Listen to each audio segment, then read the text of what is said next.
Shalom, shalom mtu wa Mungu, mtazamaji wetu wa kipindi kizuri cha The God First. Naomba nitumie nafasi hii kukualika tena katika masomo yetu ambayo tunaendelea nayo. Na tulikuwa tunaendelea na somo zuri sana la Roho Mtakatifu na tuliishia mahali ambapo palikuwa ni pazuri sana kwenye kumjua Roho Mtakatifu pamoja na kazi zake. Lakini leo nitakwenda kukutolea somo la mwisho ambalo hili ndio litakuwa linafunga somo letu la Roho Mtakatifu, ambalo litakuwa linasema Roho Mtakatifu na nguvu. Roho Mtakatifu ni nani? Tulikusha kujifunza mwanzo, lakini sasa tutakwenda kujifunza Roho Mtakatifu na nguvu. Na kichwa hiki cha somo kinatoka katika kitabu cha Matendo ya Mitume sura ya 1 na mstari wake wa 8. Maana Biblia inasema ya kwamba lakini mtapokea nguvu akisha kuajilia juu yenu Roho Mtakatifu, nanyi mtakuwa mashahidi wangu katika Yerusalemu, katika Uyahudi wote na Samaria na hata mwisho wa nchi. Mpendwa mtazamaji wetu wa The God First, tumeendelea kukufundisha kwa habari ya Roho Mtakatifu. Yamkini umemjua, yamkini ulimtafakari wakati mwingine ulipokuwa ukitusikiliza, lakini leo tunapokwenda kutamatisha, ninaomba nikufundishe kitu.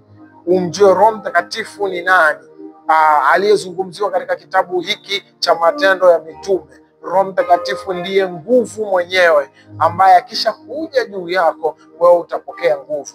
Na ndiyo maana katika Biblia, wakati kwenye kitabu kingine Biblia inasema hata siku za mwisho atawaletea juu yenu nguvu.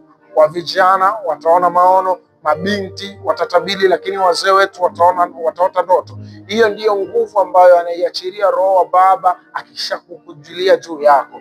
Mpendwa mtazamaji wetu, ninaendelea kukukaribisha umjue Roho Mtakatifu wa kweli.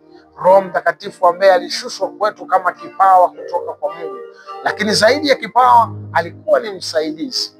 Amefanyika kwetu kama nguvu pia. Naendelea kusema tena kwa habari ya Roho Mtakatifu kama ilivyoandikwa katika kitabu cha Matendo ya Mitume sura ya 2 na mstari wa 16 na 17, ambapo nilikwisha kukwambia neno la Mungu linasema, lakini jambo hili ni lile lililonenwa kwa kinywa cha nabii Yoeli, ya kwamba itakuwa siku za mwisho, asema Mungu, nitamwagia watu wote roho yangu, na wana wenu na binti zenu watatabiri, na vijana wenu wataona maono, na wazee wenu wataota ndoto. Kama nilivyokwisha kukuelezea mtazamaji wangu, ya kwamba siku za mwisho zinakuja, lakini bila kuwako na nguvu ya Roho Mtakatifu unaweza usishinde dhambi, unaweza usitoboe, au hiyo hatua uliyoko unaweza usipige hatua kwenda hatua nyingine. Lakini ukiwa una nguvu, nguvu ninayoizungumzia hapa ni nguvu ya Roho Mtakatifu, itakusaidia kushinda mengi.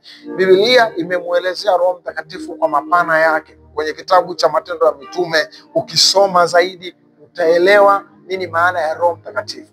Lakini na sisi pia, kama ambavyo Roho Mtakatifu ametujalia kukuambia, tutaendelea kukwambia, lakini tutaendelea kukufundisha pia. Endelea kuwa pamoja nasi. Sisi ni watumishi wako hapa Mchucha TV, na hiki ni kipindi chako pendwa cha The God First. Mungu wa mbinguni akubariki sana, ninakupenda.